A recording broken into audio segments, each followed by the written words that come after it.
ఇవాళ సాక్షిలో రాసిన దాంట్లో ముఖ్యమైన అంశం ఏంటంటే, ఏదైతే వివేకానంద రెడ్డి గారితో బలవంతంగా ఒక ఉత్తరం రాయించారో రక్తపు మార్కలతో, ఆ ఉత్తరమే కనుక ఆ పిఏ కృష్ణారెడ్డి ఉందని చెప్పినప్పుడు అది నీ దగ్గరే ఉంచు అని నరెడ్డి రాజశేఖర్ రెడ్డి సునీత భర్త వివేకానంద రెడ్డి గారికి సొంత భావమతి కూడా సౌభాగ్యం గారి తమ్ముడు, ఆయన లెటర్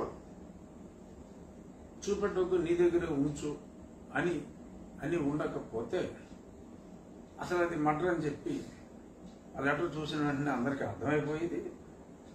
సో అప్పుడు ఆ శవం జోలికి ఎవరు వెళ్ళేవారే కాదు, ఆ శవాన్ని ముట్టుకునేవారు కాదని చెప్పి, మరి ఎవరిని నమ్మించడానికి ప్రజల్ని లఫుట్నా కొడుకులు అనుకుంటున్నారో వీళ్ళు, నాకైతే అర్థం కావట్లా.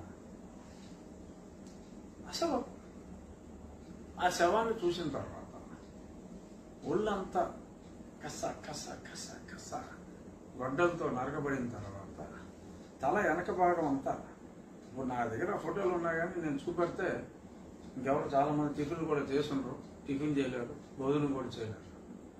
ఆ వెనకాల డెప్ప పోర్షన్ అంతా లేచిపోయి మరి ఒళ్ళంతా చీలిపోయి ఉంటే, పేగులు కూడా బయటకు వచ్చి ఉంటే అది మర్డర్ అని చెప్పి ఆ చూసిన వైఎస్ వంశస్థులకి తెలియలేదట. గుండెపోటనే అనుకున్నారట. అనుకుని మరి ఊర్లోని బ్యాండేజ్ అంతా తీసుకొచ్చి మరి ఒళ్ళంతా ప్యాక్ చేసేసారు. నిజంగా ఆ రోజు రాజశేఖర్ రెడ్డి ఆ లెటర్ చూపెట్టుంటే ఇమ్మీడియట్గా శివశంకర్ రెడ్డి గారు, అక్కడికి వచ్చిన ఇతరులు ఆ లెటర్నే మళ్ళీ దాచేసేవారు. వీళ్ళకి అసలు తెలిసి ఉండేదే కాదు అది హత్య అని. ఆ కేవలం ఆ లేఖను బట్టే రాజశేఖర్ రెడ్డికి అది హత్య అని తెలిసి ఉంటుంది అనేది నా భావన.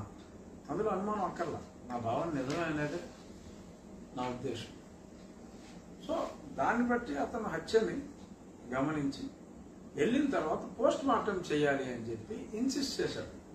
పోలీస్ స్టేషన్లో కంప్లైంట్ ఇచ్చింది కూడా ఇవ్వమని చెప్పింది కృష్ణారెడ్డి. అర్జెంటుగా నువ్వు వెళ్ళి, అంటే కృష్ణారెడ్డి ఇందులో ఉన్నాడు, లేపునందుకు కుమ్మక్క అయ్యాడని చెప్పి గ్రహించలేకపోయాడు.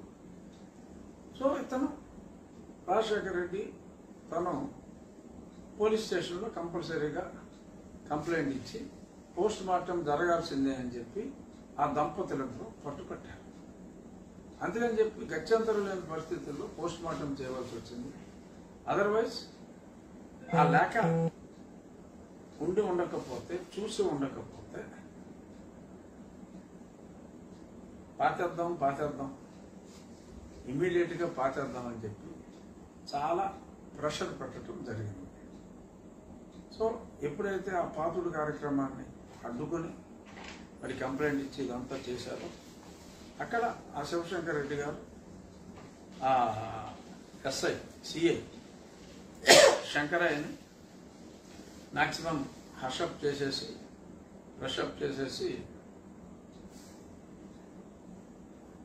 పోస్ట్ మార్టం లేకుండా తీసుకుపోవాలి, కేసే అక్కర్లేదు, ఏదో ఉండే చచ్చిపోలేవా అని చెప్పి మాట్లాడి ప్రయత్నం చేయడని ఆ శంకరయ్యే సాక్షుల్లో చెప్పాడు స్పష్టంగా. ఇక ఇంకొకటి ఇవాళ వాళ్ళ డిఫెన్స్లో ఎన్నికకి తాళవుతాం డిఫెన్స్లో రాసింది సాక్షి ప్రజల్ని మోసం చేయడానికి రాసింది.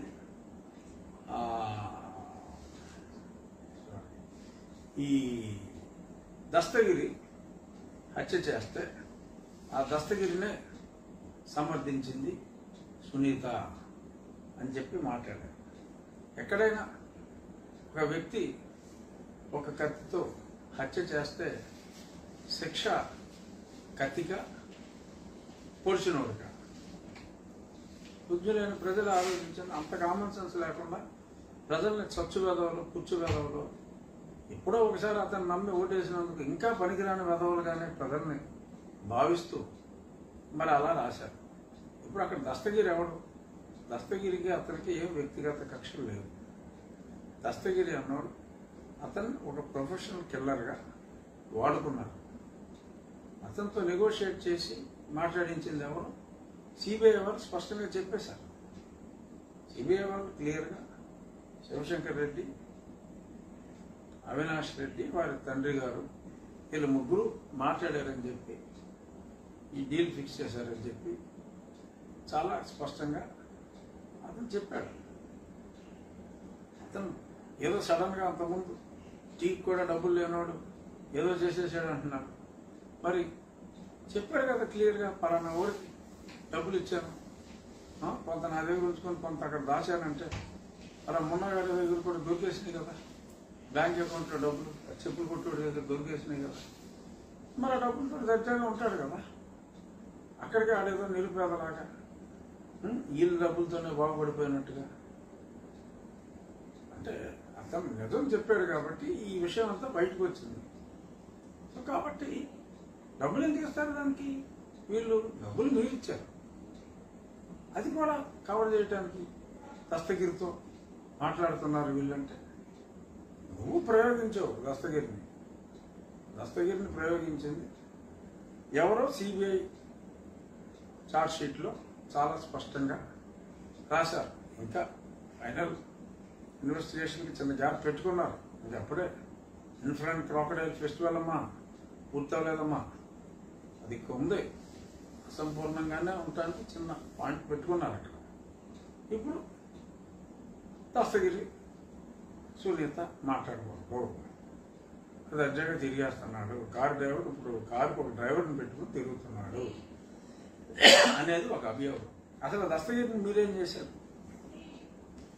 చెత్త కేసులన్నీ పెట్టి బెయిల్ ఇచ్చినా సరే ఇప్పుడు దాకా వదలకుండా అతను జైల్లో ఉన్నప్పుడు ఈ శివశంకర్ రెడ్డి కొడుకు డాక్టర్ ఇంకొకడు అక్కడికి వెళ్ళి